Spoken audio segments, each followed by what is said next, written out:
नाम इंगल अल्तान दुज़्यतान, nickname Ertugrul. आज हम आपके साथ अर्तुगरुल सीरियल के बिहाइंड द सीन और इंगल अल्तान और इसके दोस्तों को शूटिंग के वक्त कितनी प्रॉब्लम होती है, हलीमा सुल्तान को क्या प्रॉब्लम हुई और मेन कैरेक्टर सुलेमान शाह को कितनी प्रॉब्लम हुई। तो आज हम इन सब के उर्दू में इंटरव्यू लेने वाले हैं, वीडियो लास्ट तक ज़रूर देखना। Yarın Şahan'ın doğum günü. सबसे पहले इंगल अल्तान की बात करते हैं। इंगल अल्तान का कहना था कि मुझे अदाकारी बिल्कुल भी पसंद नहीं थी। बचपन से मुझे पायलट बनने का शौक था। पापा चाहते थे कि मैं डॉक्टर बन जाऊं ताकि बुढ़ापे में उनका ख्याल रख सकूं, लेकिन आज भी मैं उनका बहुत ख्याल रखता हूं। वक्त बदलता रहा और मैं बन गया फोटोग्राफर। फिर मैंने भी इंटरेस्टिंग लिया फोटोग्राफी में, तो मुझे बहुत कामयाबी मिली।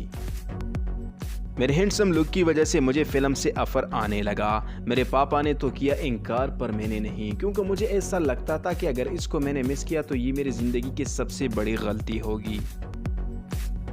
फिल्म हिट होने के बाद मुझे अर्तुगरुल से ऑफर आ गया। मैंने 2 बार मना किया, लेकिन डायरेक्टर ने मुझे ही सेलेक्ट किया था।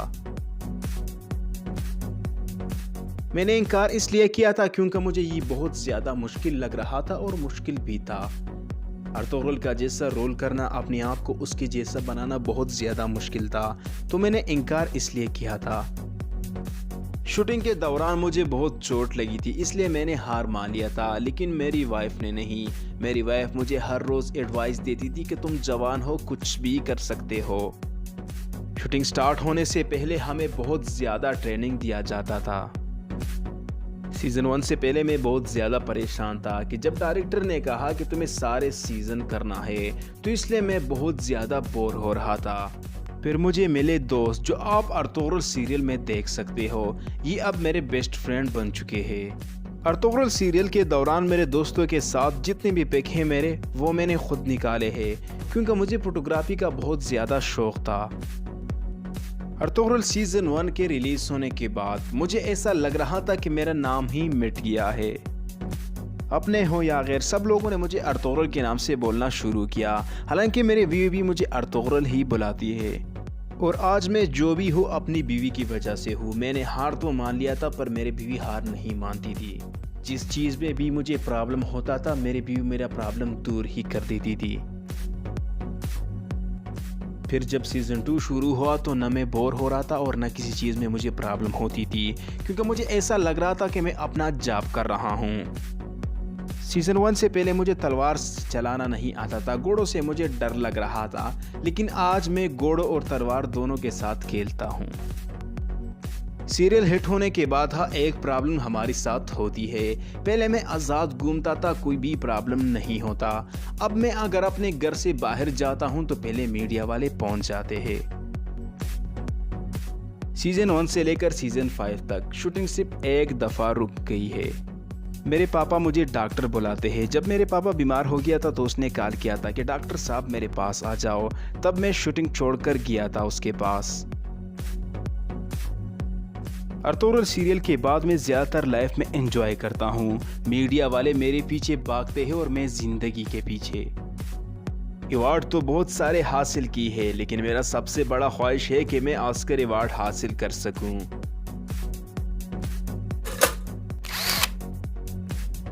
इस मासूम से चेहरे के पीछे क्या है जिसने सारे लड़कों को परेशान कर दिया है? नाम है इसरा बिल्जिक, निकनेम हलीमा सुल्तान। न एक्टिंग का शौक न स्टडी का, तो कैसे किया इसने अपने कैरियर का आगाज। अर्तुगरुल सीरियल के अलावा हर जगह पे डांस करते हुए नजर आती है। कहती है लाइफ के हर पल एंजॉय करना चाहिए, इसलिए उसने 10 मिनट में अपने हस्बैंड को दिया तलाक। हलीमा सुल्तान का कहना था कि मैंने अपने कैरियर का आगाज कैसे किया मुझे खुद पता नहीं। जब मुझे पता चला कि मैं इतनी खूबसूरत हूँ तो मैंने मॉडलिंग शुरू की, लेकिन मुझे ये पता नहीं था कि मैं एक दिन इतनी बड़ी एक्ट्रेस बन जाऊँगी। मैं कोई गरीब खानदान से नहीं हूँ, मेरी लाइफ पहले से ही सेटल थी। जब मुझे अर्तुगरुल ड्रामे के लिए ऑफ़र आ गया तो मैं हैरान हो गई थी।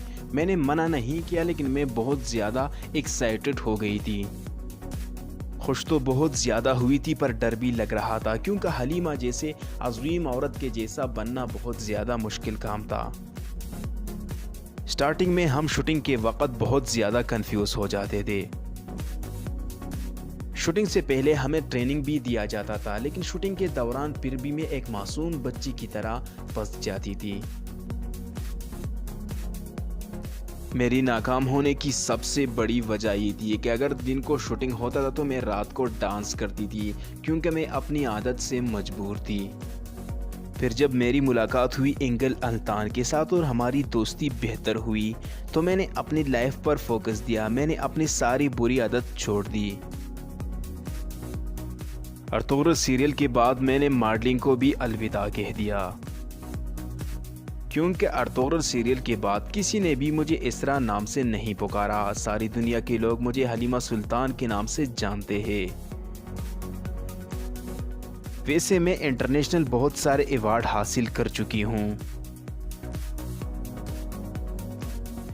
लेकिन मेरे ज़िंदगी का सबसे बड़ा ख्वाहिश है कि मैं ऑस्कर अवार्ड हासिल कर सकूँ।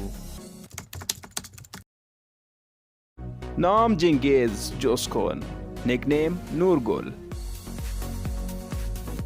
अर्तुगरुल सीरियल का वाहिद अदाकार जिसने अपने कैरियर बनाने के लिए बहुत कुछ किया।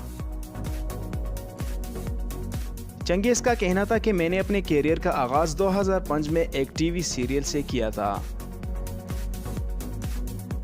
बचपन से मेरा कुछ चीज़ों का शौक़ था, जैसे हॉर्स राइडिंग, बाइक राइडिंग और स्पोर्ट्स का, और ख़ासकर जिम का, जो अभी भी मैं करता हूँ। मैंने बचपन से जो मेहनत की थी, अपनी बॉडी बनाई थी, वो अर्तुगरुल सीरियल में काम नहीं आई। जब हमने सीज़न 1 में काम किया तो डायरेक्टर ने मुझसे कहा कि आपको अपनी बॉडी कम करनी होगी, क्योंकि हम आपके सिक्स पैक अर्तुगरुल सीरियल में नहीं दिखा सकते। इस बात को लेकर मैं बहुत ज़्यादा परेशान था। ऐसा लग रहा था कि मैं सीरियल को ही छोड़ दूं। फिर जब सीज़न 1 रिलीज़ हुआ और लोगों ने मेरा लुक देखकर पसंद किया, तो मुझे एहसास हुआ कि पहले से ही बेहतर है। डायरेक्टर ने मुझे पसंद इसलिए किया था क्योंकि मैं हमेशा अपने रूल पर चलता था। सीज़न 5 के बाद जो लोगों से मुझे प्यार मिला, तो मैंने सोचा कि मैं कभी भी अपना दाढ़ी काटूंगा नहीं, और ना ही मैं किसी और फिल्म में काम करूंगा सिवाय पुरानी हिस्ट्री के। नाम नूरुद्दीन सानस, निकनेम बामसी। बामसी का कहना था कि अर्तुगरुल में एंट्री करना मेरे लिए बहुत ज़्यादा मुश्किल काम था। जब मुझे अर्तुगरुल से ऑफ़र आया तो मैं हैरान हो गया था, और मैंने अपने दोस्तों को कहा कि मुझे अर्तुगरुल से ऑफ़र आया है और ये एक ऐसा ड्रामा बनने जा रहा है जो सारे इंडस्ट्री को फ्लॉप करने वाली है। मैं जिम में जाने लगा ताकि शूटिंग में मुझे कोई प्रॉब्लम ना हो सके, लेकिन जब बाद में पता चल गया और डायरेक्टर साहब ने मुझसे कहा कि आप गलत कर रहे हो, यहाँ पर जिम बिल्कुल नहीं चलता। जब भी कोई फाइटिंग सीन आता था तो मैं बहुत ज़्यादा डर जाता था, क्योंकि शुरुआत में मुझे फाइटिंग सीन में बहुत ज़्यादा चोट लगी है। इस ड्रामे को हमने बहुत एंजॉय किया है, और ख़ासकर मैंने बहुत कुछ सुलेमान शाह से सीखा है। मैंने बहुत सारे फिल्मों में विलन का रोल किया है, लेकिन इस ड्रामे ने मेरा सर हिला कर रख दिया था। जब सीज़न 2 शुरू हुआ और मेरे साथ जो अदाकार काम करते थे वो मेरे दोस्त हुए, तो मुझे फिर ऐसा लग रहा था कि मैं अपना जॉब कर रहा हूँ। अर्तुगरुल के बाद मुझे बहुत सारे फिल्मों ड्रामों से ऑफर आ गया है, लेकिन मैंने सबको इनकार कर दिया है। मैंने ये सोचा है कि मैं उस फिल्म, उस ड्रामे, उस कहानी पर काम करूंगा जो इस्लामिक हिस्ट्री पर मबनी हो। नाम सरदार गो खान, निकनेम सुलेमान शाह। अर्तुगरुल ड्रामे में सबसे बड़ा रोल इसका था। बचपन से माँ बाप ने छोड़ा था, बहुत ही ज़्यादा गरीब था। 1964 में किया था अपने कैरियर का आगाज़। सरदार गो खान तुर्की का वो एक्टर है जिसने तुर्की इंडस्ट्री का नाम रोशन किया था। अर्तुगरुल सीरियल की शूटिंग में उसको कोई भी मुश्किलात नहीं हो रहा था, क्योंकि वो एक पुराना एक्टर था। सुलेमान शाह का कहना था कि मेरे लिए अर्तुगरुल सीरियल में काम करना बहुत इजी था, क्योंकि हमारी ज़माने में फिल्में बनाना बहुत ज़्यादा मुश्किल काम था। हमने आपको अर्तुगरुल के टॉप 5 अदाकारों की जानकारी दी। अगर आपको इनके साथियों की बायोग्राफी चाहिए तो कमेंट में ज़रूर बता देना। मिलते हैं नेक्स्ट वीडियो में, अभी के लिए खुदा हाफिज़।